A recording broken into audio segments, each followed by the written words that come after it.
একটি ছোট্ট গ্রাম ছিল, নাম তার আলোকপুর। গ্রামের পাশ দিয়ে বয়ে যেত একটি নদী। নদীর ওপারে ছিল ঘন বন। সেখানে সন্ধ্যার পর কেউ যেতে সাহস পেত না। গ্রামের এক কিশোর, নাম ছিল রহিম। সে খুব কৌতূহলী ও সাহসী ছিল। একদিন সে দেখল নদীর ওপার থেকে রাতে মৃদু আলো জ্বলছে। সবাই বলল ওটা ভূতের আলো, ওদিকে যেও না। কিন্তু রহিম ভয় পেল না। পরদিন সকালে সে নৌকা নিয়ে নদী পার হলো। বন পেরিয়ে সে দেখতে পেল একজন বৃদ্ধ একা একটি ছোট কুঁড়ে ঘরে থাকেন।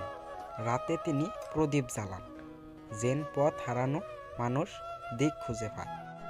বৃদ্ধ বললেন, অনেকে ভয়ে আসে না, কিন্তু আলো সবার জন্য। রহিম বৃদ্ধকে গ্রামে নিয়ে এলো। গ্রামবাসীরা বুঝলো ভয় নয়, অজানার জিনিসকে বুঝতে চেষ্টাই আসল সাহস। সেদিন থেকে আলোকপুরে আর কেউ অকারণে ভয় পায় না। এই ছিল আজকের একটি ছোট্ট গল্প।